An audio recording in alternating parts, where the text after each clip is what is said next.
Olá a todos, todas, bom dia. Espero que todos estejam bem, sejam bem-vindos.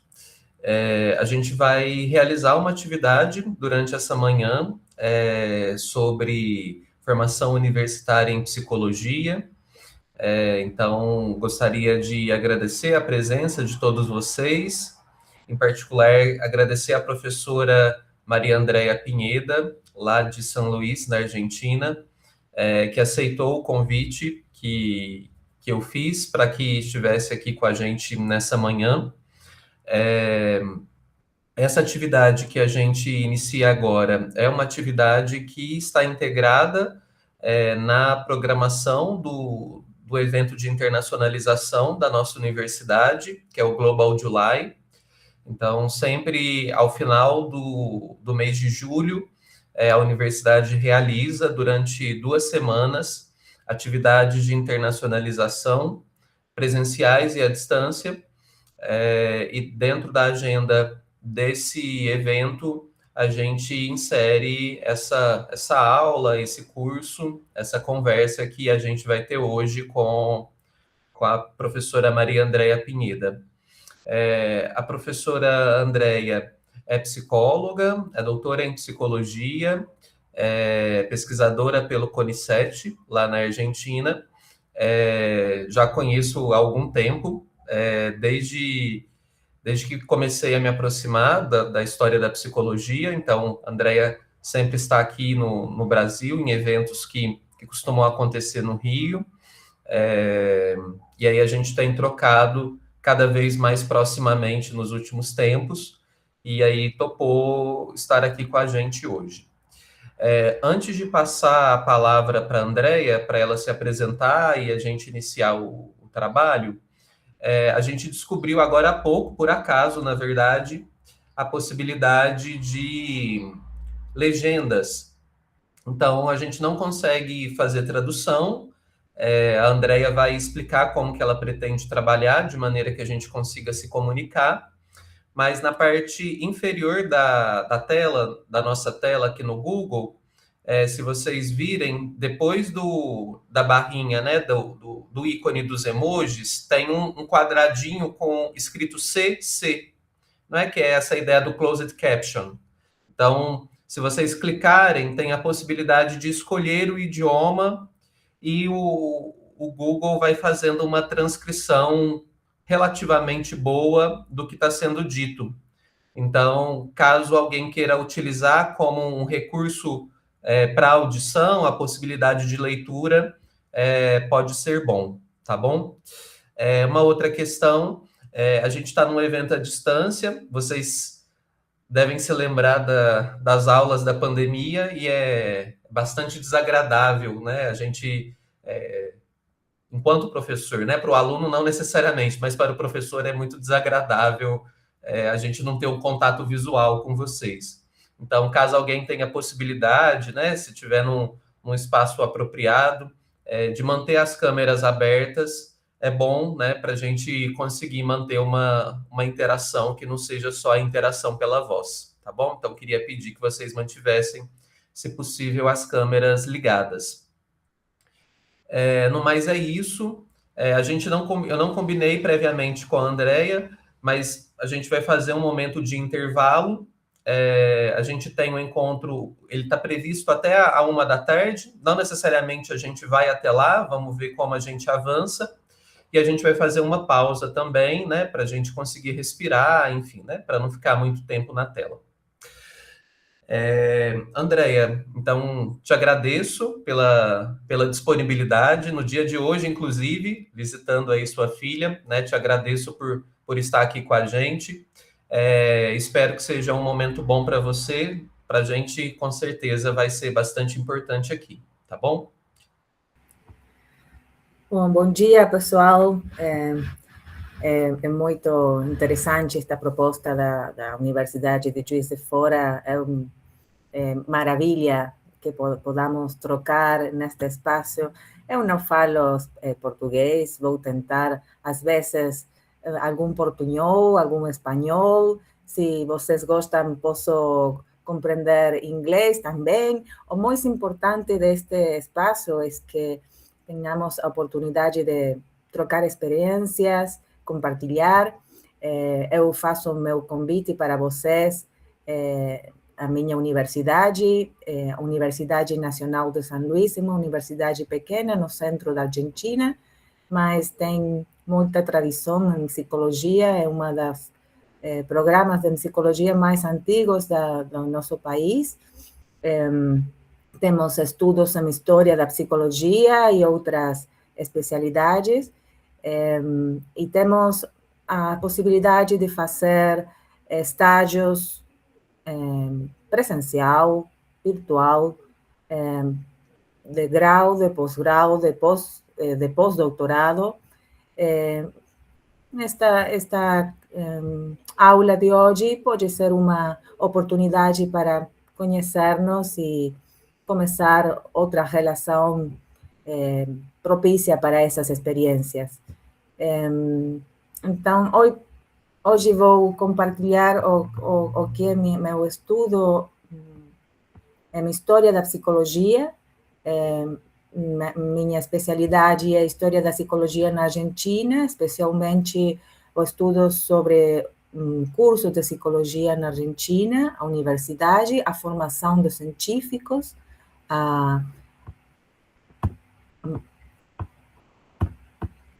aqui.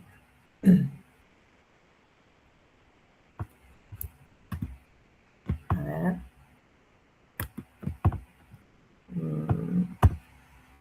Não sei se passa aí.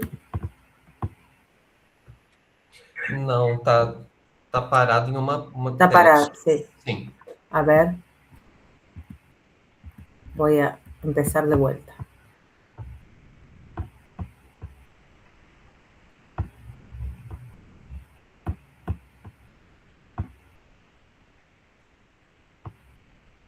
Se consiguen ver.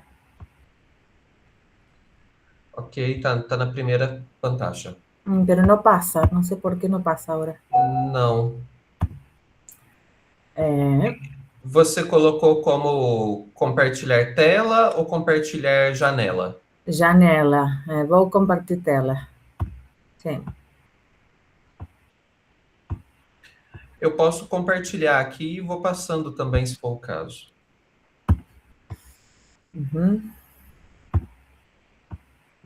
A ver.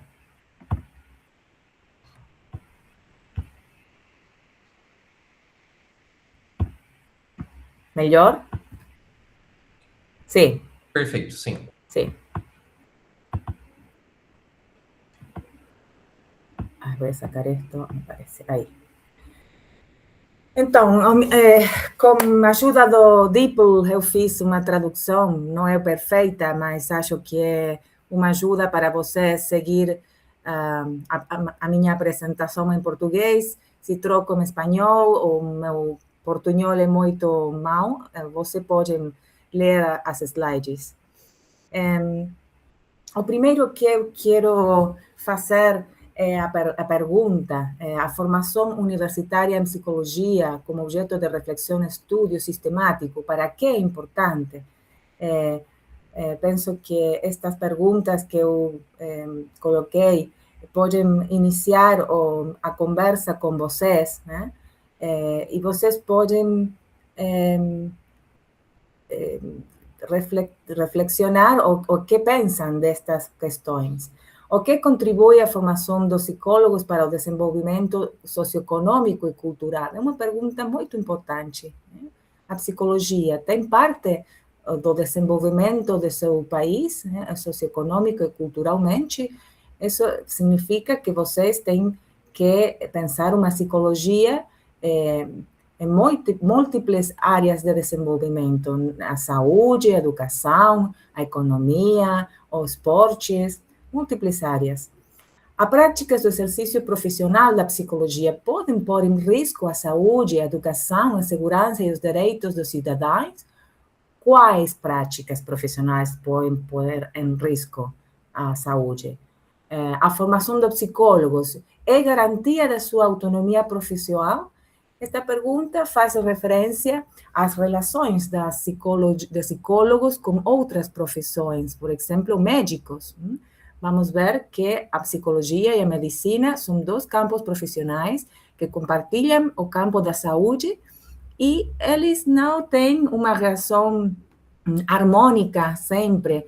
Algumas vezes tem conflitos que eles são importantes de considerar nos planos de estudos, a desenvolvimento profissional. O que distingue as práticas profissionais baseadas em teorias e evidências científicas das consideradas pseudocientíficas? Não sei em Brasil, mas na Argentina tem uma grande explosão de terapias pseudocientíficas que eles estão sendo competência para as práticas profissionais do psicólogo.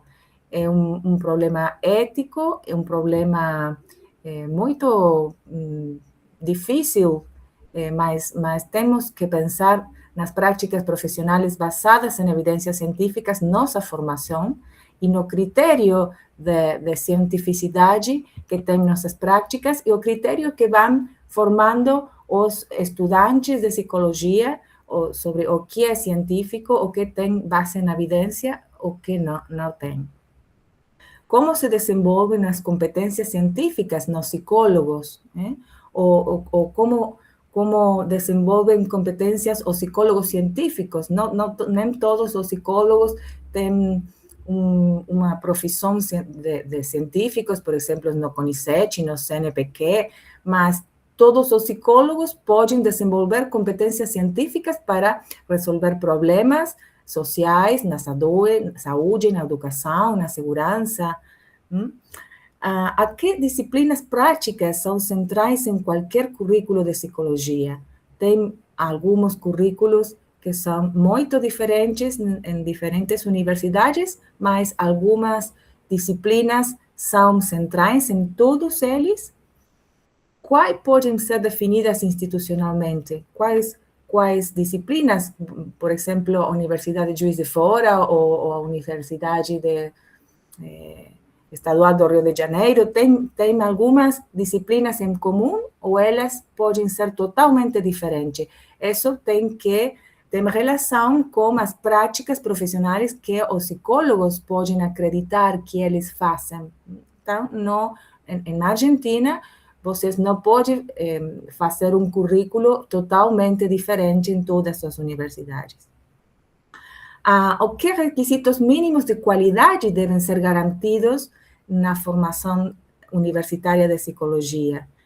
Em um mundo globalizado, é possível estabelecer critérios internacionais de qualidade que facilitem a mobilidade acadêmica e profissional. Isto que nós fazemos hoje é mobilidade acadêmica virtual, mas é mobilidade. É muito difícil compartilhar experiências educativas ou profissionais se nós não temos nada em comum. Temos que ter algo em comum para poder começar a prática.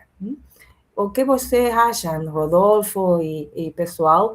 Estas perguntas são perguntas que vocês fazem em suas práticas cotidianas, nas aulas de psicologia?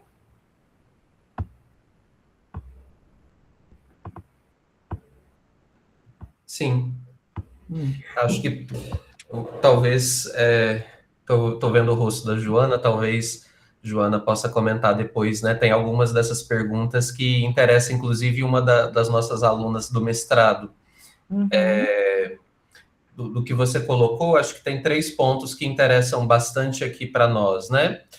O primeiro é esse de como garantir uma formação do psicólogo que seja uma formação crítica e, ao mesmo tempo, compartilhada, mesmo que haja diferença entre as perspectivas teóricas assumidas, né? Então, essa dimensão da criticidade e do compartilhamento de certas bases, de certos fundamentos comuns. Esse é um primeiro ponto. Um outro ponto é pensar como que as práticas psicológicas elas podem modificar a vida social, né? Então, essa relação entre o conhecimento e a prática psicológica e a vida social, nos seus diferentes campos. E um terceiro ponto é pensar, talvez numa perspectiva mais ampla, internacional, o que definiria a psicologia como um campo profissional, né? Então, considerando diferença entre países, né, o que manteria uma certa coesão internacional da profissão. Mas, né, vou deixar aberto para outras pessoas comentarem, né, acho que é mais importante.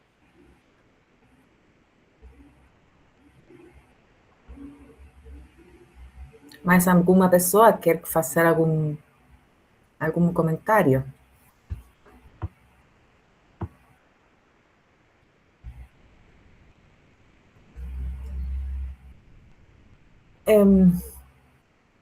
Eu falei que eu estudo a história da psicologia, é o que eu conheço e vou compartilhar hoje, mas acho que a história é importante para compreender o desenvolvimento disciplinar e profissional e pode trazer algumas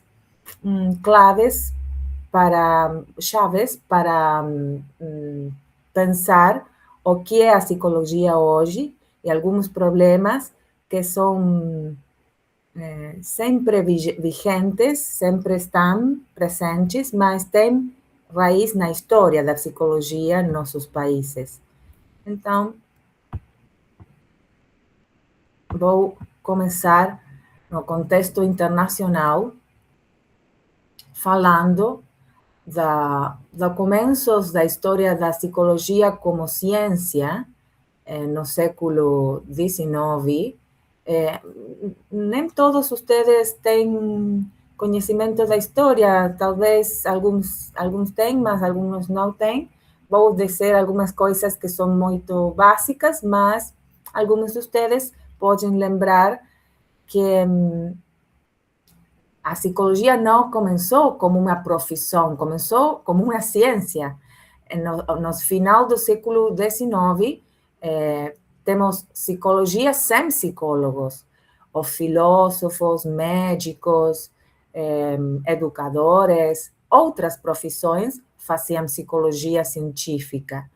Por exemplo, o começo da psicologia em Europa tinha diferentes programas científicos ou diferentes programas, diferentes objetos de estudo, diferentes metodologias científicas, diferentes formas de fazer psicologia científica, em diálogo e tensão com outros domínios de conhecimento especializado e setores sociopolíticos. Conhecimento especializado, por exemplo, medicina, educação, filosofia, biologia, física. E setores sociopolíticos, é muito importante considerar os setores sociopolíticos porque eles são os setores que determinam as áreas de interesse científico para que psicologia é importante para uma sociedade. Que problema pode resolver a psicologia nessa sociedade? No contexto do século XIX, na Alemanha, o objeto de estudo do sujeito cognoscente, a experiência imediata, foi a área de interesse que na sociedade alemã ficou importante e psicologia pôde construir seu objeto de estudo nessa área de interesse. Um dispositivo universitário de interesse para os filósofos. Vocês possivelmente lembram de Wilhelm Wundt. Wilhelm Wundt foi um filósofo e ele não queria a profissionalização da psicologia. As práticas profissionais não eram consideradas na mesma hierarquia que a filosofia. A filosofia era considerada a cúspide do conhecimento, por encima de todas as ciências como a medicina ou as profissões como a advocacia, eram profissões muito importantes, de muito peso, mas filósofos eram o mais importante do mundo acadêmico universitário. A psicologia de Wundt foi considerada quase tão importante como a filosofia, mas o conhecimento profissional, o conhecimento técnico, era um conhecimento de menor hierarquia na universidade alemã. Então, a profissionalização da psicologia foi muito, muito posterior na Alemanha. Em Europa foi a meados do século XX em muitos países. Então, psicologia sem psicólogos a final do século XIX na Alemanha. Na França, o modelo de psicologia que começou a ciência psicológica estava mais ligada à medicina, o indivíduo com desagregação de personalidade, com loucura. Loucura era o problema a resolver na França posterior à Revolução Francesa, onde o indivíduo tinha que ser o cidadão sujeito de direitos, responsável. Então, a loucura não podia ser considerada era um problema social, era um problema que atentava contra os direitos do cidadão. A saúde pública tinha que considerar a desagregação da personalidade. Então, os serviços hospitalários, médicos, psiquiatras começaram essa prática científica sobre a psicologia e não havia psicólogos, médicos e psiquiatras. O modelo clínico psiquiátrico foi muito importante para a França e para os países de influência francesa. Por exemplo, a Argentina. O modelo clínico francês ficou muito importante a fins do século XIX, princípios do XX, e até hoje o modelo clínico francês é muito, muito importante, foi recepcionado na Argentina e diferentes países de Sudamérica. Na Inglaterra, por exemplo, o problema social, os sectores sociopolíticos estavam interessados em uma psicologia mais propensa ao estudo do organismo, da adaptação do organismo a diversos problemas em meio. Eles estavam influídos por evolucionismo, por ciências naturais. Então, medicina era importante, mas uma medicina mais próxima à biologia, ao estudo do organismo no meio natural. E quando essa psicologia preocupada por os problemas psicofísicos, a fatiga, en entornos industriales, entornos empresariales,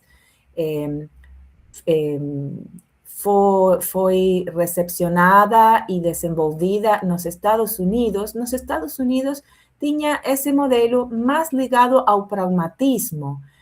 Não interessava tanto a psicologia do laboratório, mas foi mais interessante uma psicologia aplicada por causa dessa visão pragmática que eles tinham nos Estados Unidos.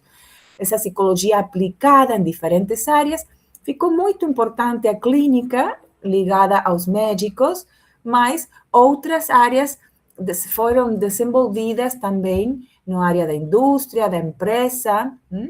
Vocês lembram, por exemplo, o conductismo de Watson a princípios do século XX. Watson tinha muitas relações com a indústria, a comércio, a publicidade. O pragmatismo e a psicologia aplicada foram muito importantes para uma temprana profissionalização da psicologia nos Estados Unidos, a fins do século XIX e princípios do século XX. Nossos países no Cono Sul, Argentina, Brasil, também começaram as práticas científicas da psicologia nesse período. A psicologia foi recepcionada e adoptada como uma tecnologia para a modernização cultural. A ciência foi sinônimo de progresso científico e progresso social nos nossos países, no campo da medicina, no campo da educação, no campo dos direitos. Então, também começou como uma psicologia aplicada de uma prática dos estados. Os estados, como Brasil, como Argentina, financiaram a psicologia, o desenvolvimento da psicologia para a governança de nossos países. Vou falar um pouco nestes próximos slides da psicologia nos Estados Unidos, porque en Estados Unidos comenzó tempranamente la profesión do psicólogo y porque o modelo de desenvolvimento profesional tuvo influencia, mucha influencia en Latinoamérica y también en los países sudamericanos como Brasil y como Argentina. En Estados Unidos, a fins do século XIX, en 1862, hubo una ley, a ley Morrill, que concedió tierras públicas para la construcción de universidades. Hubo una gran expansión de cursos de universidades y cursos de psicología en esa época que posibilitó un acceso de mayor público al estudio universitario. Esto se considera un hito importante para el desarrollo de la psicología profesional, porque muchos estudiantes pudieron ingresar a la universidad y siempre en esta época estamos hablando preferentemente de hombres, no tanto mujeres. Y esto es importante, esta relación de género es importante de considerar porque en esa época quienes pudieran acercarse al campo de la salud eran sobre todo médicos, hombres, y las mujeres accedían sobre todo a profesiones como enfermeras. Entonces, cuando la psicología entra al campo de la medicina en Estados Unidos, ejercían esa profesión los médicos y las enfermeras estaban consideradas en un lugar subalterno. Entonces, cuando ellas empiezan a hacer prácticas profesionales relacionadas con la evaluación psicológica, son prácticas consideradas menores también dentro del campo de la medicina. Esas relaciones son importantes de considerar porque históricamente después devienen en conflictos entre esas profesiones que consideran tener el monopolio de las prácticas científicas y profesionales en la psicología. Pero les marco este ejemplo para que vean cómo desde el principio los problemas de acreditación de la carrera de psicología, qué currículo debe tener un programa de psicología, qué competencias profesionales debe desarrollar un graduado en psicología, empezaron a ser importantes en primer lugar dentro de la práctica clínica. ¿Por qué? Porque ese fue el territorio de disputa política que primero surgió en un campo que tenía monopolio los médicos. Los médicos tenían el monopolio de la práctica profesional en salud y en la salud mental. Al principio del siglo XIX hablábamos del alienismo, pero bueno, ya para 1930 había psiquiatras. Entonces, los psiquiatras empiezan las primeras disputas con los psicólogos y los psicólogos no tenían el suficiente poder político ni el desarrollo profesional y tampoco estaban agremiados como hubiera sido necesario para enfrentar y desafiar ese monopolio médico. Entonces, las primeras discusiones sobre la práctica profesional de los psicólogos empiezan antes de la Segunda Guerra Mundial, es decir, en el periodo de entreguerras, entre la Primera y la Segunda Guerra Mundial, en 1930 aproximadamente. Y empiezan a surgir las discusiones sobre los requisitos de formación y acreditación en el área del diagnóstico y tratamiento psíquico y cuáles eran los requisitos para garantizar que ese diagnóstico y ese tratamiento fueran adecuados, ¿no? Y en eso los médicos, como tenían el monopolio, querían controlar el territorio de la psicoterapia, no querían perder ese campo profesional. Entonces, en todo programa universitario de formación de psicólogos incluían requisitos relacionados con los estudios médicos. Esto servía, en primer lugar, para que los médicos siguieran siendo los formadores de los psicólogos, es decir, el plantel de los cursos de psicología seguía formado por médicos y los cursos que tenían que tomar eran de medicina, entre otros, ¿no?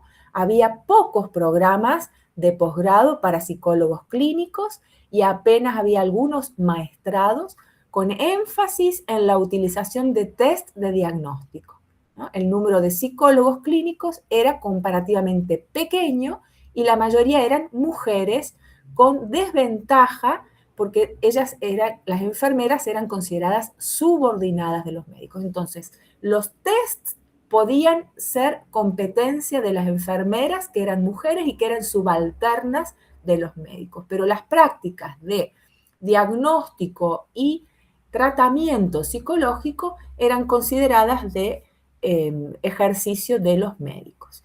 Entonces, había todavía un escaso desarrollo de la autonomía profesional de la psicología y tampoco tenían los psicólogos clínicos mucho apoyo de lo que era más tradicional en la psicología, tanto europea como norteamericana, que son los psicólogos académicos, los psicólogos que trabajaban en laboratorios de psicología experimental o que empezaban a incursionar en otras áreas aplicadas diferentes del área clínica.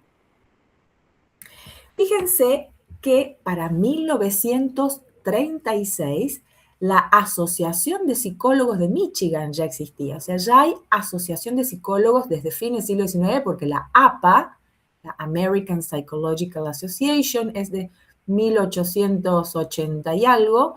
Entonces, hay un movimiento gremial de asociaciones profesionales muy temprano en Estados Unidos. En 1936, en Michigan, los psicólogos comienzan a preocuparse por la formación de los psicólogos clínicos en este contexto de debates que les expliqué. Y entonces lanzan un estudio, un cuestionario sobre la formación y en el diagnóstico y en el tratamiento. ¿Y qué era lo que se encontraron? Que el 80% de los encuestados acordaban que la formación para el diagnóstico y el tratamiento exigía por lo menos las siguientes disciplinas: 15 cursos de distintas áreas de la psicología, 5 cursos en diferentes ciencias sociales y 3 en el campo de la medicina. También era importante la formación en competencias científicas en general, como por ejemplo también dentro de esas competencias las lenguas extranjeras. Es decir, para la formación de un científico, las competencias interculturales, como estas que estamos buscando fomentar en el Global July, eran consideradas muy importantes y no se podía pensar en un desarrollo científico sin ese conocimiento de lenguas extranjeras. Bueno, pero fíjense que aquí he remarcado 3 cursos de medicina, 3 cursos que implican que todavía los médicos seguían teniendo muy fuerte peso en la formación de los psicólogos. Esto deriva del estudio de Green de 1938, solicitado por esta Asociación de Psicólogos de Michigan. What courses are essential for work in psychological diagnosis and treatment? It was published in Journal of Consulting Psychology. Entonces, además de los psicólogos clínicos, también empezaban a preocuparse por el tema de la formación en psicología y a solicitar estudios, lo que se conocían como psicólogos consultores. Es lo que aquí en Argentina y también en Brasil conocemos como los especialistas en psicotecnia, aquellos que desarrollaban tests mentales. En esa época se hablaba de tests mentales. Las prácticas psicotécnicas eran prácticas relacionadas con evaluación de la personalidad para poder descubrir las aptitudes, la inteligencia entendida como una aptitud, como una capacidad de adaptación y de resolución de problemas, y esas pruebas de inteligencia y de actitudes y de aptitudes y de capacidad de resolver problemas eran sobre todo importantes no solamente en la clínica, sino también en el campo de la educación y del trabajo. En la educación, por ejemplo, servía conocer el tipo de inteligencia y el nivel de inteligencia de los estudiantes para poder diferenciarlos en distintas aulas y normalizar, homogeneizar la educación. Acá en Argentina, desde fines del siglo XIX, fue muy importante lo que se llama la educación normal, aquello que busca homogeneizar la población para hacerla gobernable. La gobernanza de una nación muy dispar, muy diferente en culturas por causa de la inmigración, necesitaba ser homogeneizada, normalizada por medio de la educación. Y los tests, aquellos tests psicotécnicos que empezaron a surgir en la década de 1920 en Argentina y que se hicieron más populares y muy, muy difundidos hacia la década de 1940, fueron una herramienta de gobernanza para la educación y también para el fomento de la industria y el trabajo a mediados del siglo XX. Bueno, lo mismo ocurría en Estados Unidos. Ya en 1920 había psicólogos consultores, especialistas en psicotecnia, que empezaban a pensar en cómo certificar adecuadamente esas competencias profesionales para ser psicólogos consultores. Y entonces interesaba tanto el aspecto científico de qué cursos debían tomar, como también los problemas de la ética profesional. Ustedes tal vez recuerden que el primer manual de la American Psychological Association, de la APA, sobre ética, el primer código de ética, es posterior a la Segunda Guerra Mundial. Yo creo que es algo de 1948, si mal no recuerdo. 1948, sí, por ahí. Entonces, fíjense que ya tempranamente hay una problematización de la ética profesional, pero todavía no hay códigos de ética. Entonces, todo esto está empezando a cuestionarse varias décadas antes de que lograran tener un código de ética. Entonces, en 1924 empieza a crearse una división de psicólogos consultores, consulting psychologists, pero duró muy poquito ese intento de certificación también porque dentro de este campo profesional seguían siendo muy fuertes los médicos y la psicología clínica y entonces no consideraron de interés esta práctica en ese momento. Bueno, acá simplemente para ponerles, ¿no? Otros estudios que informaban, o sea, relevamientos que reportaban sugerencias para la reorganización de los cursos en psicología o se preguntaban qué equipamiento era necesario para enseñar psicología. Hoy en día nos parece muy importante dentro del equipamiento para enseñar psicología los recursos con los que estamos contando hoy, por ejemplo, la conectividad en las aulas, la inteligencia artificial, los entornos virtuales de aprendizaje. Bueno, en esa época, por ahí pensaban dentro de los recursos que existían y la tecnología educativa que existía, por ejemplo, los laboratorios. Los laboratorios eran indispensables para cualquier departamento de psicología, pero bueno, en un momento en el que empieza a tener tanto peso la psicología clínica, ya los laboratorios no eran lo único, necesitaban tener relación con prácticas en hospitales, por ejemplo, o con escuelas, convenios y financiamientos. Todo eso hace a la infraestructura y el equipamiento necesario para formar las competencias profesionales de los psicólogos. Es decir, no es solamente el currículum, sino muchas otras dimensiones que también son criterios mínimos de calidad del aprendizaje y que hacen a las oportunidades de formar correctamente y certificar ese aprendizaje. Vemos que eso hoy también en día es así. Entonces, los contenidos curriculares en psicología siguen cuestionándose en estos diferentes reportes. Vamos a ver que fue muy importante el reporte de Edwin Henry en 1938, que analizó contenidos curriculares de 157 cursos de psicología en Estados Unidos. Un montón, 157 cursos, y él pudo ver qué predominaba en esa formación. Fíjense que no era una formación uniforme, homogénea en todo el país, en todo Estados Unidos, sino que tenía ciertas tendencias. Entonces, prácticamente todos incluían una fuerte formación básica en psicología, en procesos psicológicos básicos. Apenas 26 programas de psicología tenían laboratorios, quiere decir que los laboratorios de psicología experimental estaban en retroceso en cuanto a lo que se consideraba importante en la práctica profesional de la psicología. Solo 36 universidades ofrecían formación de laboratorio avanzada, es decir, formaban a científicos para prácticas experimentales.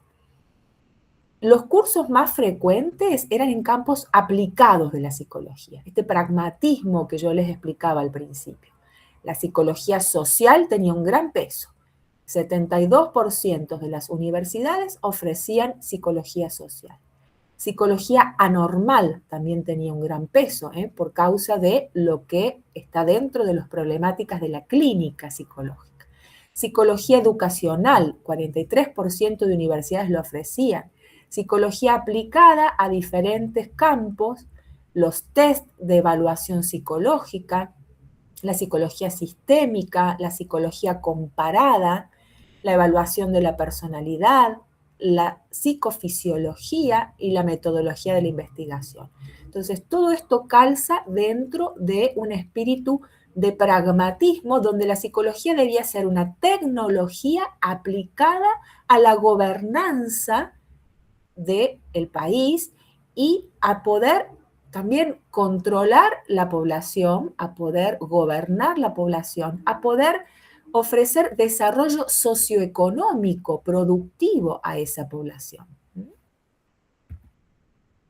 Otro informe muy importante sobre la formación clínica en Estados Unidos es el de David Jacob de Worcester State Hospital, que fue en 1942 sobre el entrenamiento clínico de los psicólogos. El entrenamiento clínico seguía liderando la discusión sobre qué debía acreditarse en una formación de psicólogos profesionales. Y este relatorio, este informe, tuvo gran incidencia para lo que después fue evolucionando en esa homogeneización de las prácticas de formación de los psicólogos.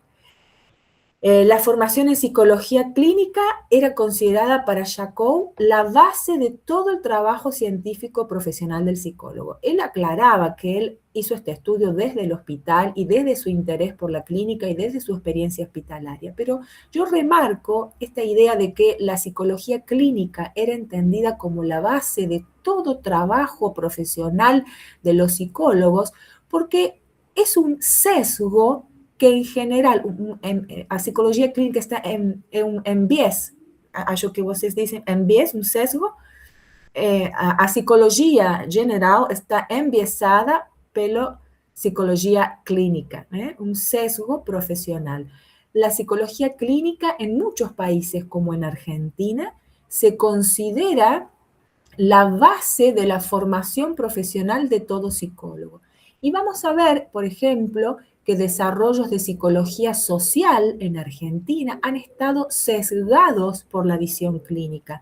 Prácticas como, por ejemplo, el psicoanálisis se plantean como la base teórica y científica y metodológica para comprender y resolver problemas sociales.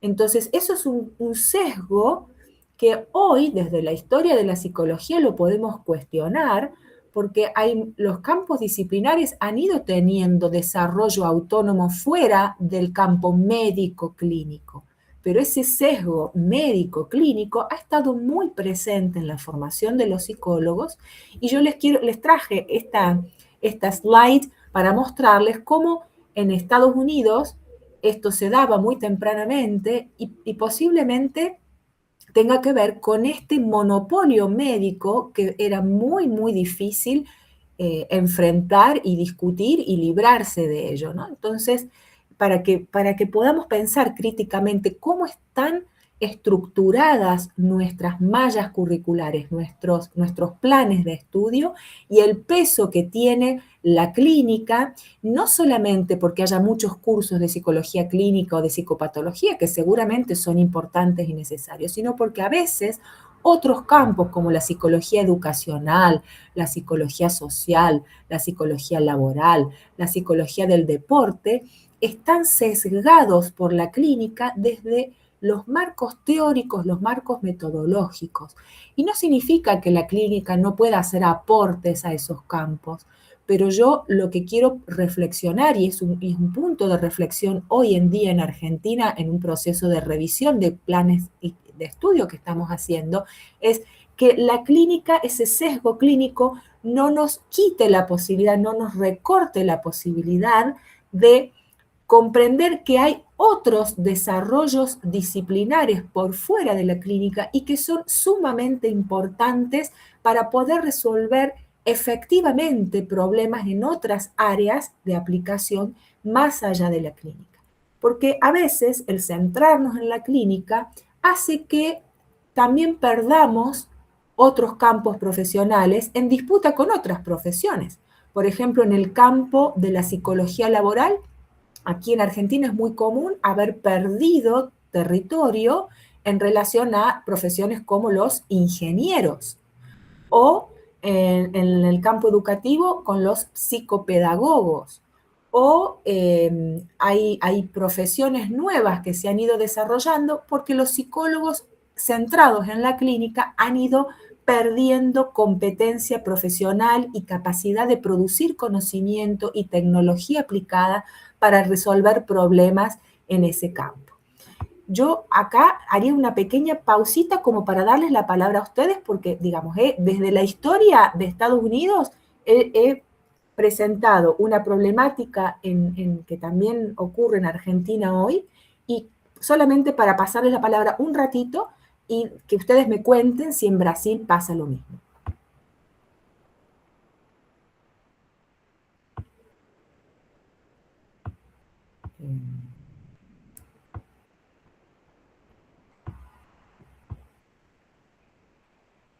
Joana. Olá, bom dia. Achei bem interessante essa retomada que você fez, Maria Andréia, porque principalmente sobre a psicologia social, né? Você colocou ela como uma tecnologia aplicada para o controle da população, né? A serviço do governo, digamos assim.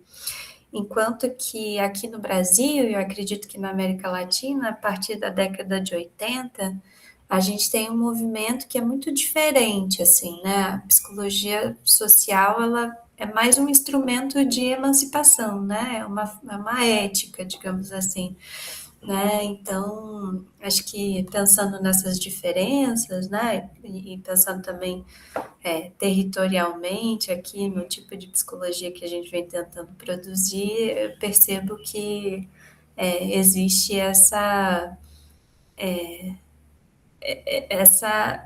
discordância, né, assim, no modelo de produzir psicologia social.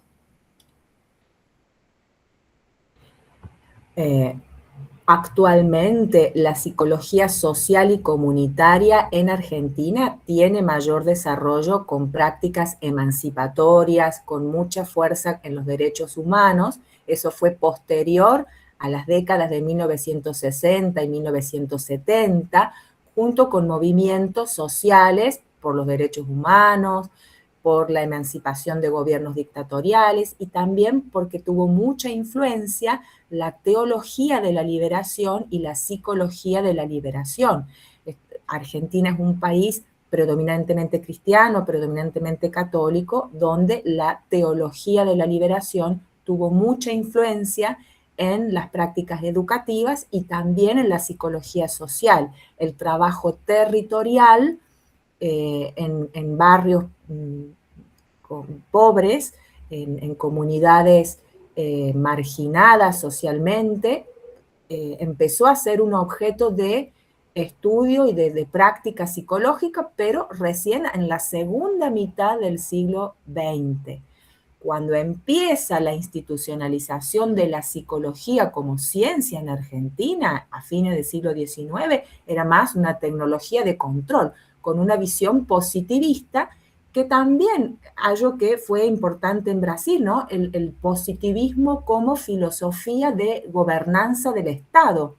Es decir, no solo de la psicología, sino el positivismo como una filosofía de gobierno, ¿no? Esto de que las instituciones de gobierno debían organizarse científicamente, orden y progreso, ¿sí? La ciencia como herramienta de orden y progreso es la filosofía positivista que dominaba también, no solo en Francia, sino también en América del Sur, y la psicología tuvo mucho de esa visión y también en el campo social. Entonces, en la educación y en lo social, la psicología era una herramienta de orden y progreso, o sea, desarrollo económico, todo bien, pero orden primero, ¿no? Entonces, sí, ese cambio fue muy paulatino y muy progresivo y han convivido esos modelos durante mucho tiempo.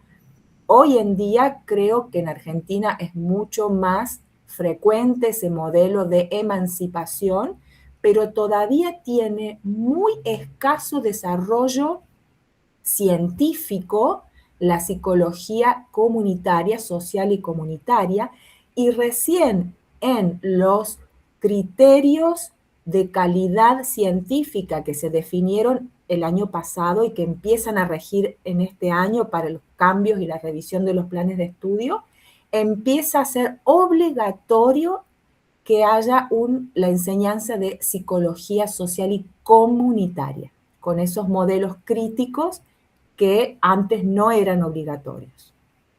O sea que es muy lento ese desarrollo por acá. Rodolfo. Enquanto eu te ouvia, me vieram dois exemplos à cabeça que eu penso que são interessantes quando você menciona essa dimensão das práticas profissionais também, né? Um primeiro é o exemplo das psicoterapias. Aqui no Brasil, hoje, está acontecendo um debate a partir do Conselho Federal de Psicologia sobre qual é a palavra? O caráter exclusivo da psicologia exercer as psicoterapias. E aí essa disputa com os médicos e com profissionais não cientistas também tem acontecido. E é um debate, hoje esse debate, ele repercute uma discussão de quando a psicologia foi regulamentada como profissão aqui no Brasil, lá nos anos 60. Né? Então, nos anos 60, 50, na verdade, existia o debate para que a psicoterapia fosse colocada como uma atividade exclusiva, privativa do psicólogo, e isso se perdeu e não se resolveu até hoje. E hoje em dia a gente está com um debate sobre isso. E um outro é sobre essa dimensão da atuação do psicólogo no campo educativo. Diferentemente da Argentina, aqui no Brasil a gente não tem a profissão, a carreira do psicopedagogo. Na Argentina existe, né? Pedagogo, psicólogo, psicopedagogo, concurso de graduação próprio. Aqui no Brasil, a psicopedagogia é uma formação de pós-grado, é uma formação de pós-graduação. E hoje existe um projeto de lei, uma tentativa de regulamentação profissional da psicopedagogia como uma profissão. Então, é um outro lugar de tensão sobre as práticas profissionais e a definição de quais conteúdos estudar. E aí a psicologia, nos dois casos, se coloca tentando definir efetivamente o que realiza, seja no campo da clínica, seja no campo educativo. Gracias, Rodolfo. Es muy interesante todo lo que has planteado. En Argentina, la profesión, ya lo vamos a ver enseguida, traje para desarrollar ese tema la regulamentación, la regulación de las prácticas profesionales en psicología fueron mucho más tarde en Argentina, se lograron después de 1984-85. Desde 1955-56, que se abrieron los cursos de psicología, hasta esa época, el psicólogo dependía del médico en la práctica clínica, no era autónomo del médico. Fue toda una disputa gremial que llevó casi 30 años. Y se logró esa autonomía profesional legalmente después de 1984-85. Y en 2013 recién, se promulgó la Ley Nacional de Salud Mental, que enfatizaba que esa autonomía implicaba también que un psicólogo podía dirigir un servicio de salud. Porque una cosa es ser autónomo en el campo del consultorio y otra cosa es tener la capacidad legalmente de ser el director de un servicio hospitalario, por ejemplo. Eso hoy volvería a estar en retroceso. Hoy actualmente se está discutiendo de reformar la ley de salud mental, porque bueno, el nuevo gobierno apoya esa visión, y otra vez el monopolio médico quiere avanzar sobre eso y corremos riesgo de perder algunas de esas autonomías y conquistas logradas en el campo profesional. Lo que a mí me interesa mostrar en esto, mostrando desde la historia y desde la actualidad de nuestros países, es mostrar que no solamente tiene que ver con luchas gremiales, que seguramente son importantes, sino en cómo configuramos y acreditamos la calidad de la formación científica y profesional en nuestros planes de estudio y en nuestras condiciones de formación, de manera tal que sea indiscutible que los psicólogos son especialistas en ciertos campos, porque donde nos volvemos más flacos, más débiles en la formación, ahí es donde avanzan otras profesiones. Entonces, la psicología clínica ha tenido un gran predominio, por ejemplo, en Argentina, pero no sé hoy en día con el avance de terapias alternativas si podemos competir de igual manera, ya no solamente con los médicos, sino con esas otras alternativas que prometen mágicamente y rápidamente resolver problemas. Hasta viene siendo un problema el tema de la inteligencia artificial, los chatbots, de inteligencia artificial en los diagnósticos presuntivos para la derivación a psicólogos. Eso se planteó como un debate hace un mes, 2 meses atrás, porque una obra social muy importante en Argentina había comenzado a usar chatbots para el diagnóstico presuntivo para ver si se derivaba o no se derivaba. O sea, es decir, una toma de decisiones del destino y la salud de una persona que es muy, muy complejo y que estaba dejado a las manos de un chatbot. Por supuesto, fue un escándalo y eso quedó frenado cuando hubo tanta manifestación en contra de ese tipo de prácticas.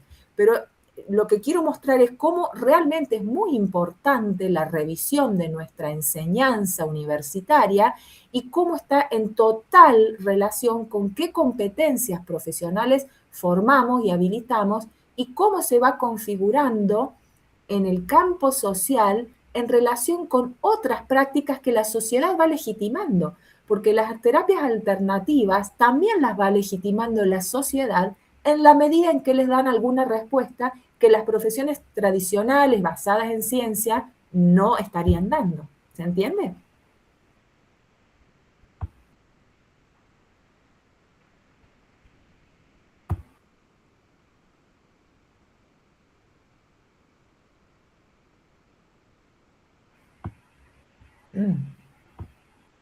Bueno, entonces, para retomar aquí, simplemente para mostrar cómo esto fue evolucionando, ¿no? En el informe de Jacob, de David Jacob, estaba mostrando una propuesta que un curso básico de licenciatura, el undergraduate, nosotros llamamos licenciatura. En Argentina la licenciatura es un título profesional habilitante, que es diferente a lo que ocurre en Estados Unidos, donde es necesario hacer estudios de maestría u otro tipo de estudios de posgrado para habilitarte profesionalmente. En Argentina la licenciatura es un título habilitante y por lo tanto es un título que debe ser generalista, es decir, debe brindar conocimiento en todas las principales áreas de ejercicio profesional de la psicología. En Estados Unidos no, por eso esta formación que vamos a ver, que se discute, se articula la formación de undergraduate con graduate studies, de grado y de posgrado.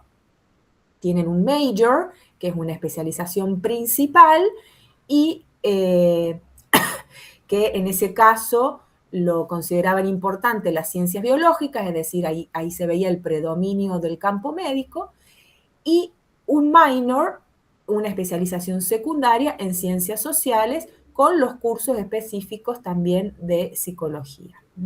Y fíjense que acá también ya era importante la comunidad psicoanalítica en el campo psiquiátrico y psicológico, por lo tanto, ya advertían que el psicoanálisis era un tema de discusión especial y que si formaba parte de la formación, si había formación psicoanalítica en los psicólogos de Estados Unidos, tenían que ser muy cuidadosos en la selección de qué analistas iban a estar incluidos en esos planteles docentes para librarse de dogmatismos en el campo científico. Esto también ha sido una discusión muy frecuente en Argentina, el psicoanálisis y los dogmatismos, y cómo el psicoanálisis deja, digamos, por fuera toda otra teoría o toda otra práctica y se convierte en la visión, en la psicología dominante, ¿no? Entonces se ve que en Estados Unidos también esto era un problema.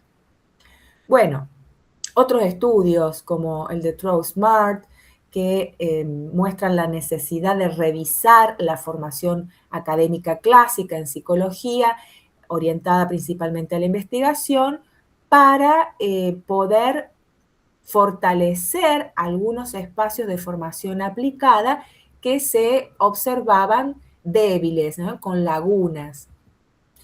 Lo importante de estos informes que fui mostrando desde 1938 hasta 1943, es decir, en un corto lapso de años, en un corto periodo, todos estos informes fueron no solamente poniendo en discusión, sino haciendo relevamientos de qué se estaba enseñando y cómo se estaba enseñando efectivamente en los distintos programas de psicología del país, con énfasis en las prácticas clínicas, aunque también importaban las prácticas de consultoría en base a los tests mentales.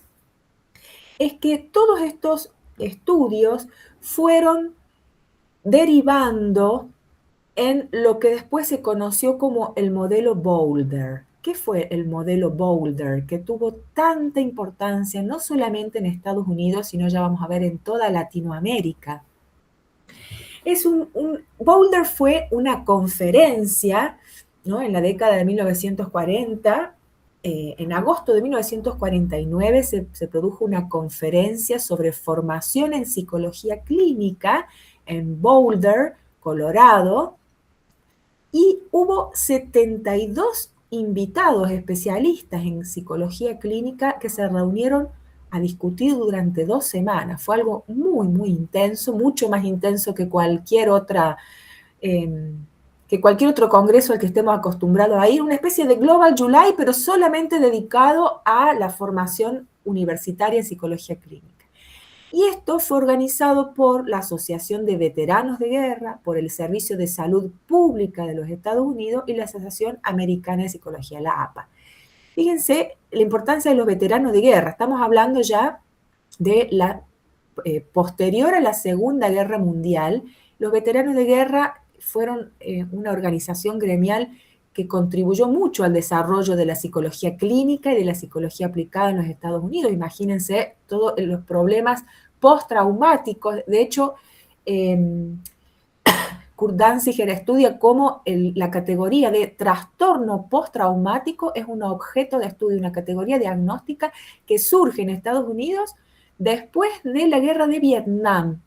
O sea, mucho después de esto estoy hablando, pero ¿por qué lo digo? Porque el tema de la guerra, el diagnóstico, la tecnología que hace falta para solucionar esos problemas sociales, están muy relacionados. Entonces, la psicología aplicada tanto en Europa como en Estados Unidos, como en América Latina, cuando hay grandes acontecimientos como guerras, se convierten también en una tecnología aplicada para la gobernanza social, ¿no? Entonces, fíjense, los veteranos de guerra totalmente apoyando y solicitando efectividad en las prácticas clínicas.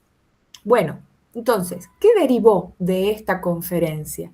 Derivó en discusiones donde no solamente la formación científica, la formación de científicos, que fue tan importante a fines del siglo XIX, principios del XX, siguiera estando presente, sino también la formación profesional para las áreas de aplicación en la psicología.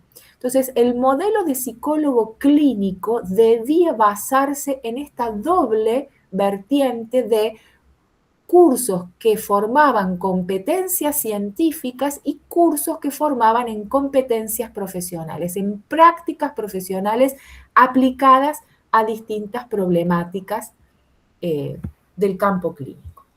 Entonces, pudieron determinar por lo menos 12 áreas de estudio de ese núcleo clínico central. Es decir, ya no podía, o sea, lo que se recomendaba es que todas las universidades tuvieran por lo menos 12 áreas en común en esta formación, más allá de otras particularidades que cada universidad pudiera diseñar. Pero 12 áreas eran recomendadas como obligatorias.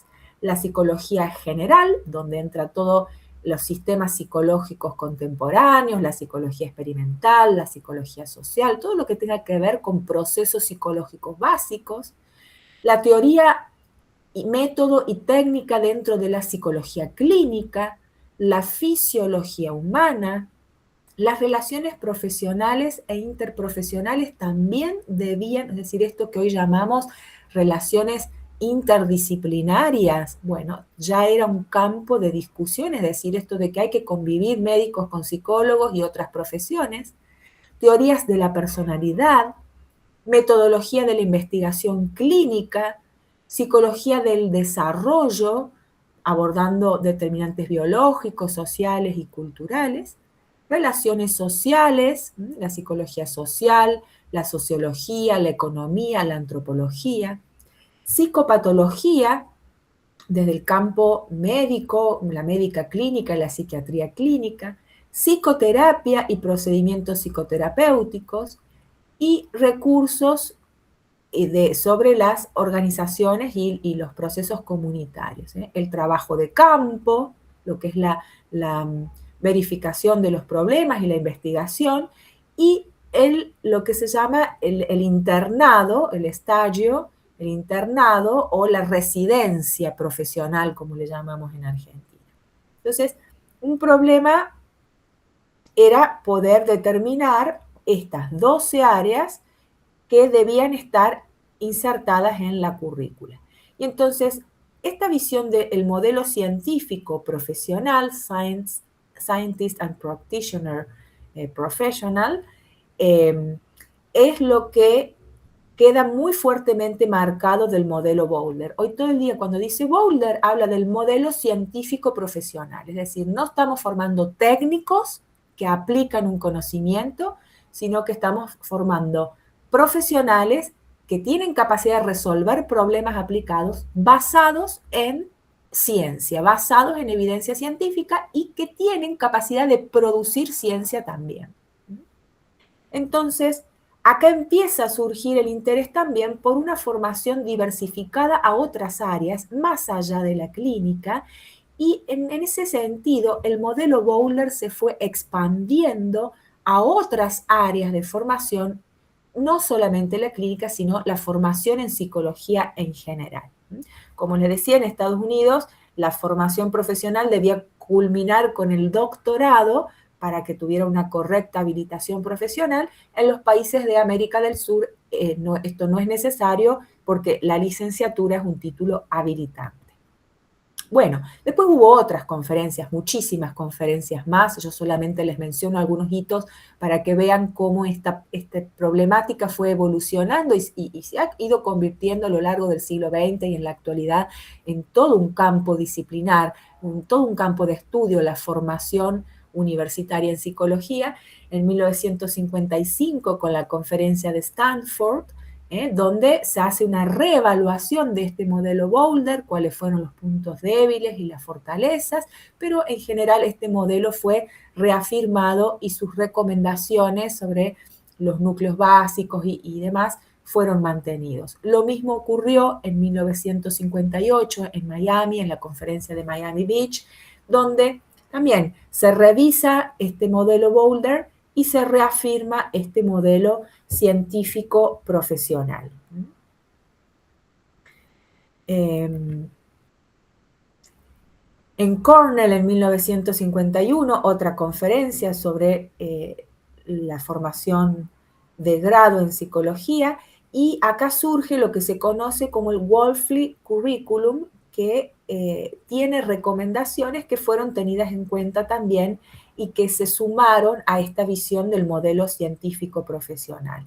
Entonces, hay un currículum recomendado para toda la formación de grado en psicología en general y no solamente para la formación clínica, es decir, para la formación de los psicólogos en todas las áreas. Hay un curso introductorio con énfasis en la psicología del desarrollo, cursos relacionados con los procesos psicológicos básicos y toda la formación básica que hace rato vimos. Y fíjense qué interesante, ya plantea áreas como la historia de la psicología y los sistemas psicológicos contemporáneos como cursos que contribuyen a la integración de la psicología, porque esta visión que yo les mostré, cuando les mostré en la primera slide, el mapa global de la psicología ya surge fragmentada, o más que fragmentada, diferenciada en distintos modelos, porque es, como toda ciencia, es una práctica histórica y culturalmente situada. Y eso significa no solamente que en distintos países hay distintos problemas sociales que resolver y que la psicología debe orientarse y ser competente para resolver eso, sino que en un mismo país conviven diferentes intereses sociales, políticos y económicos, y por lo tanto hay diferentes desarrollos científicos y la psicología entre ellos, con distintos modelos de psicología. Entonces, esa visión de fragmentación que siempre existió desde su origen en el campo de la ciencia y de la profesión en psicología, también se puede apreciar en un currículum. Uno, cuando es estudiante de psicología, transcurre por distintas asignaturas, por distintos espacios curriculares que definen a la psicología diferente, que parten de teorías diferentes, que utilizan distintos abordajes metodológicos, y el estudiante tiene en su cabeza un mosaico de teorías y de prácticas, y después cuando tiene que ir a resolver problemas dice, ¿por dónde empiezo? ¿Cuál elijo? No sé si les pasa eso a los estudiantes en Brasil. En Argentina nos ocurre mucho, con la diferencia tal vez que en Argentina, como el psicoanálisis ha sido hegemónico, a veces ha limitado la posibilidad de que los estudiantes aprendan otros modelos y otros abordajes en algunas universidades.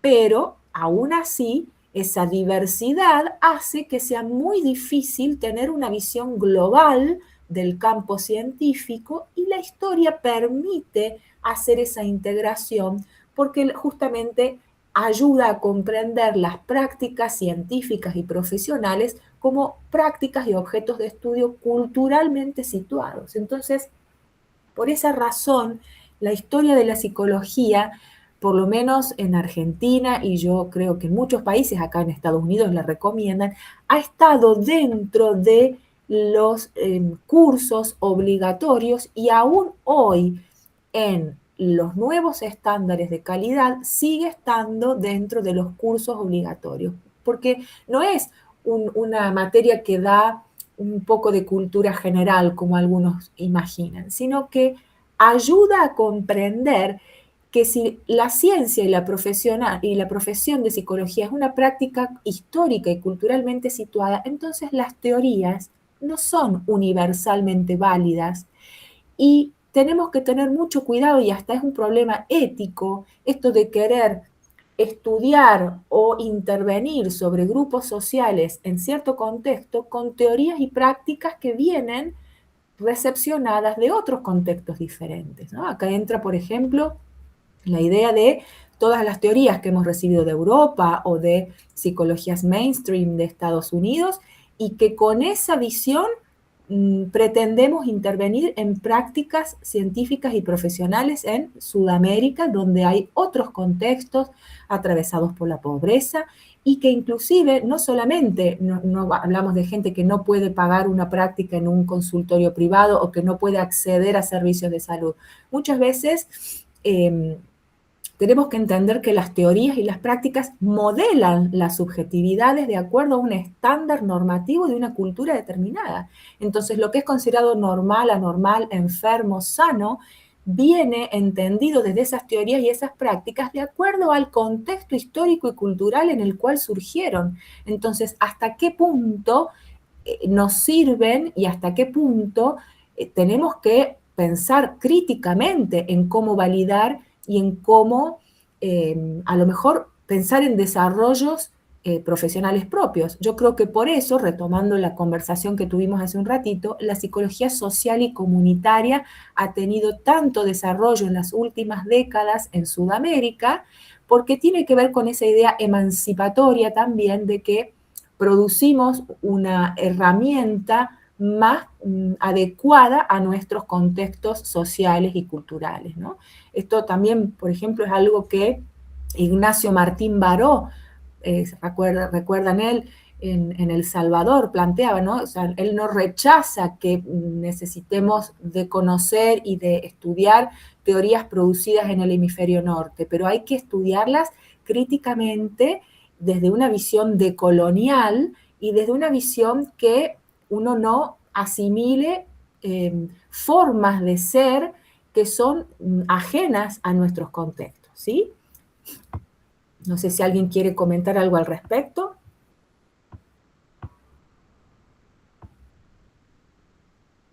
Si no, bueno, avanzamos.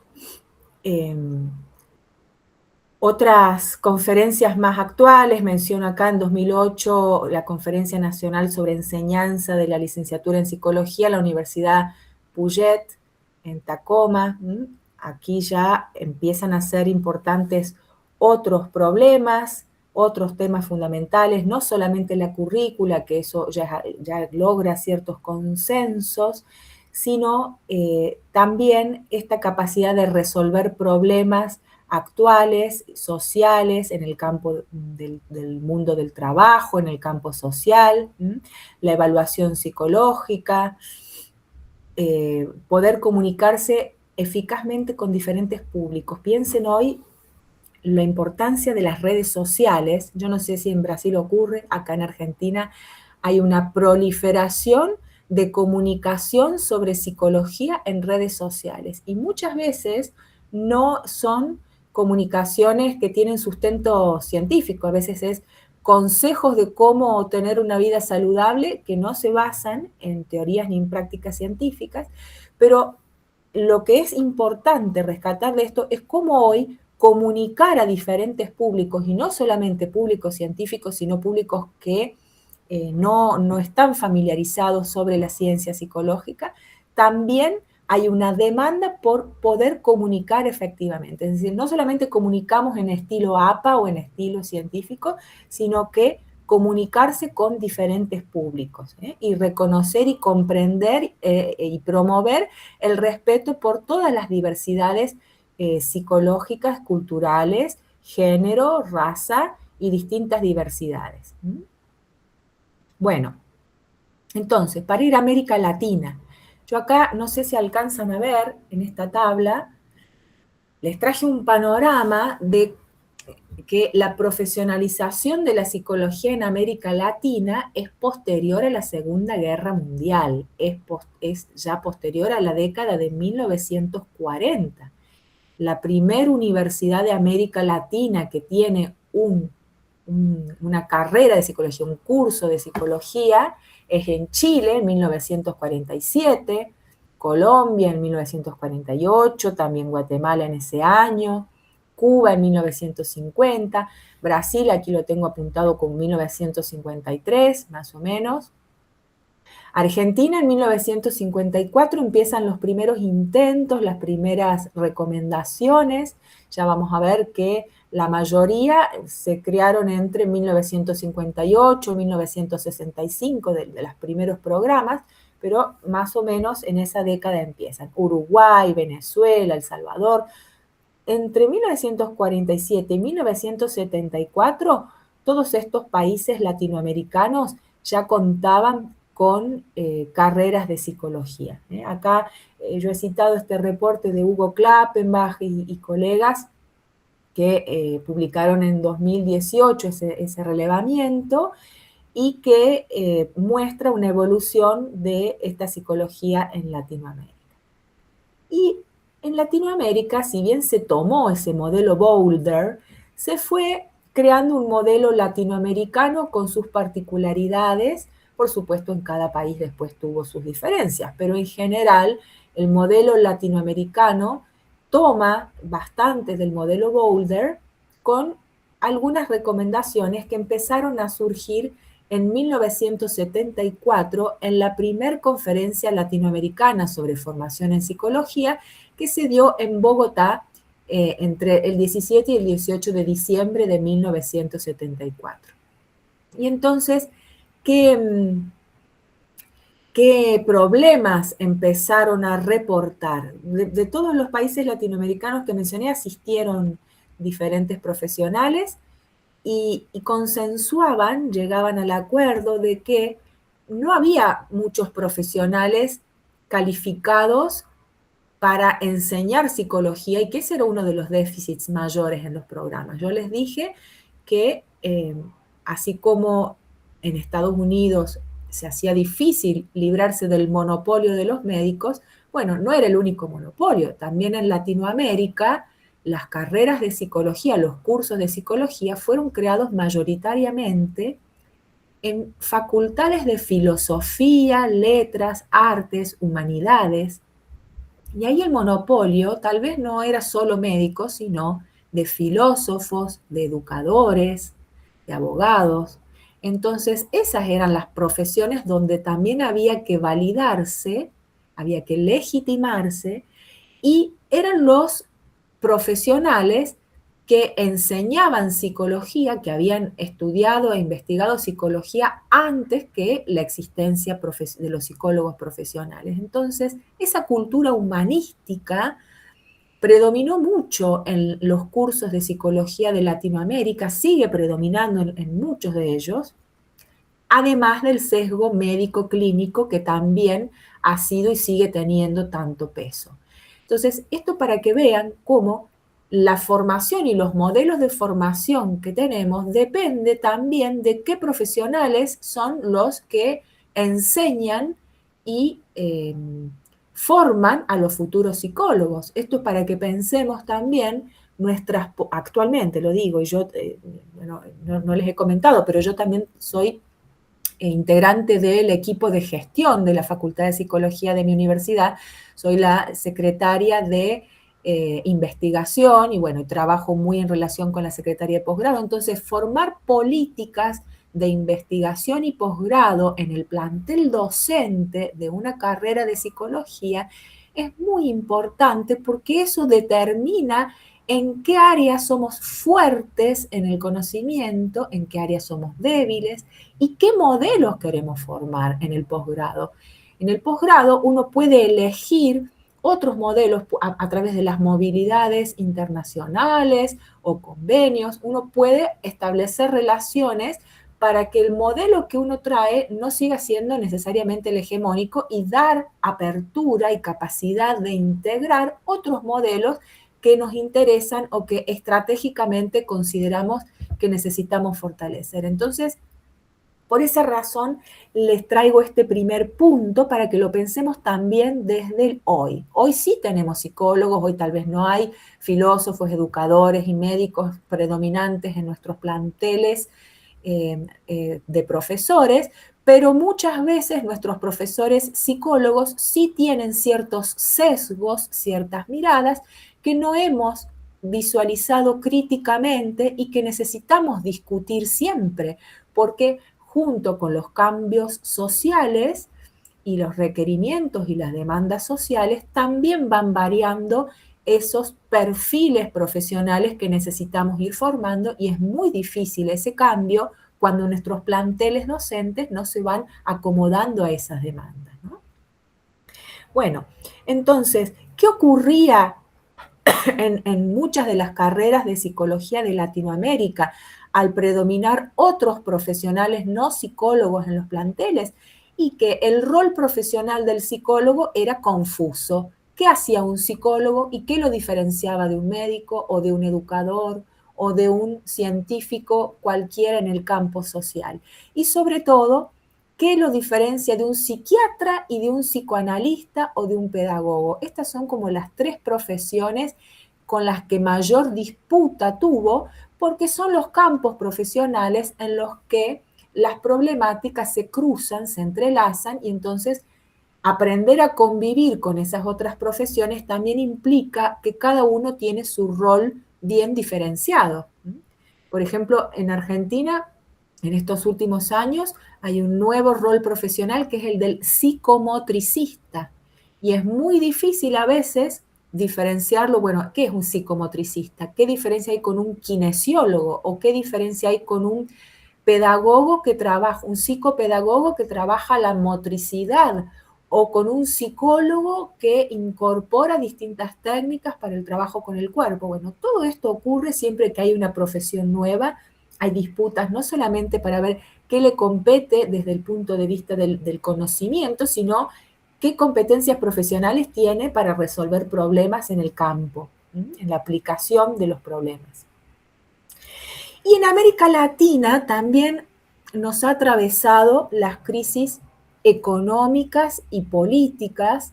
Fíjense, en los años de 1960, 1970, plena Guerra Fría, muchos de los países latinoamericanos y muchos de Sudamérica acontecieron dictaduras, acontecieron guerrillas, acontecieron muchas crisis económicas que también repercutieron en la universidad y en los sistemas de educación pública.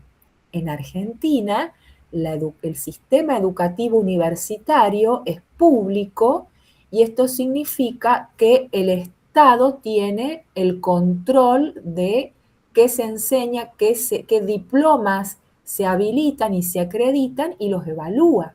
Bueno, pero eso significa que debe regirse por ciertas normas. Y para que tenga esas normas, debe considerarse que no solamente la universidad pública es la universidad de gestión estatal, como mi universidad, que es una universidad nacional. También hay universidades privadas, pero en Argentina no tuvieron el mismo desarrollo que en Brasil, que fue mucho más temprano, y de hecho creo que la primera carrera de psicología en Brasil fue en la Universidad Católica en Río de Janeiro, me parece.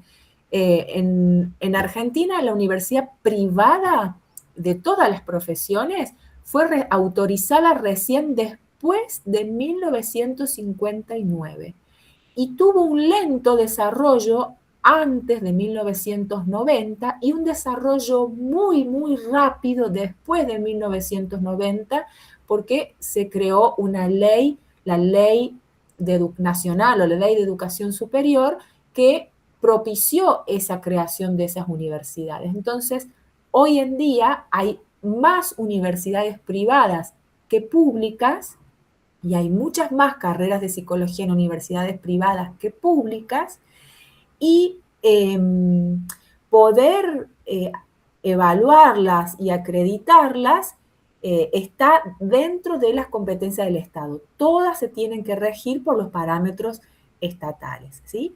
Pero la universidad pública, si bien son la minoría, la menor cantidad, tienen la concentración de la mayor cantidad de la matrícula, es decir, la mayor cantidad de psicólogos masivamente están en la Universidad de Buenos Aires, la Universidad de La Plata, la Universidad de Rosario, la Universidad de Córdoba, que son carreras del Estado y que son masivas. Entonces, el problema del financiamiento universitario, cuando hay crisis económica, cuando las políticas universitarias de determinada época deciden hacer recortes presupuestarios, impacta directamente en la formación de los psicólogos, de la mayoría de los psicólogos de nuestro país.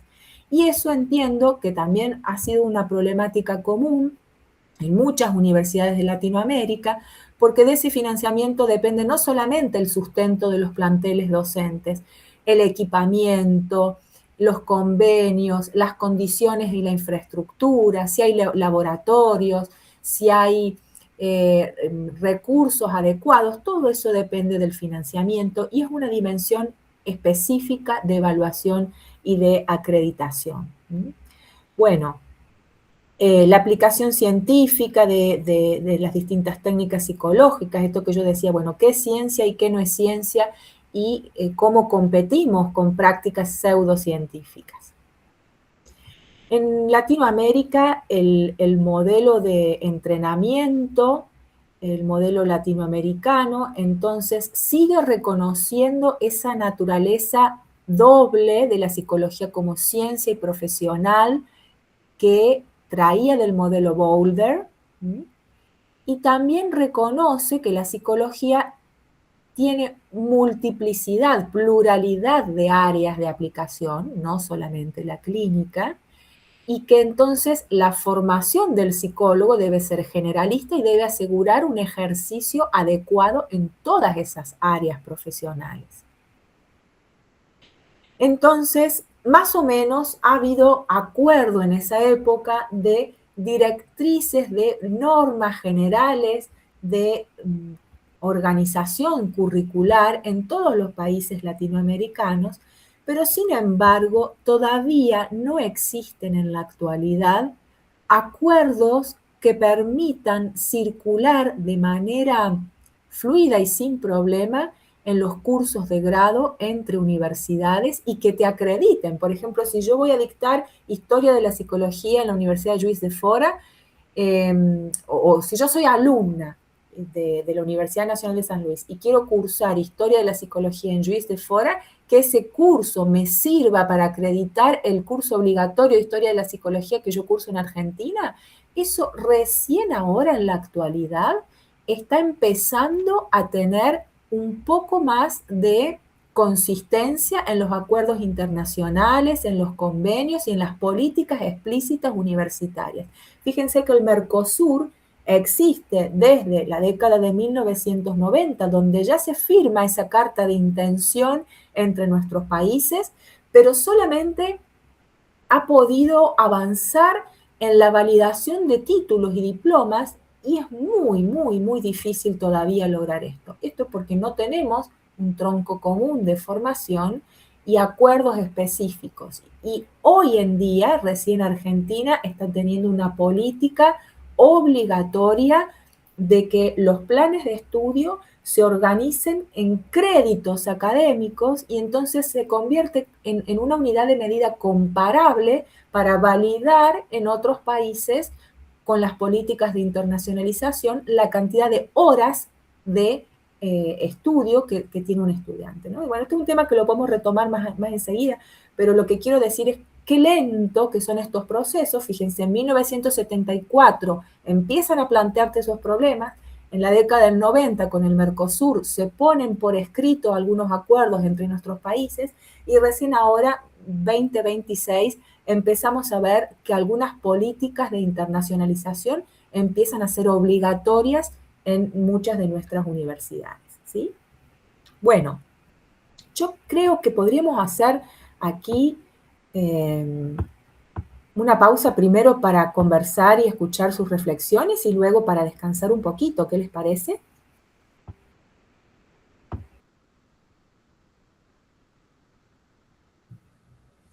Não sei se alguém quer trazer algum comentário antes da gente fazer uma pausa. Um ponto que, se a gente tiver tempo de retomar depois, que é interessante, Andréia, é esse da discussão sobre a internacionalização dos currículos, né? Quais as possibilidades a gente tem disso, né? Porque é um processo muito lento e eu acho que toca numa outra questão, que é o próprio funcionamento das nossas universidades também, né? Que não necessariamente, no meu ponto de vista, não necessariamente estão preparadas para discutir essa dimensão de uma internacionalização do currículo, né? Para além das questões próprias da psicologia como ciência, né? Mas eu acho que tem uma dimensão do próprio funcionamento da universidade que ainda não dá conta de entrar nesses pontos. Mas se a gente tiver oportunidade, depois a gente retoma isso. Mas deixar aberto para ver se alguém quer fazer algum comentário.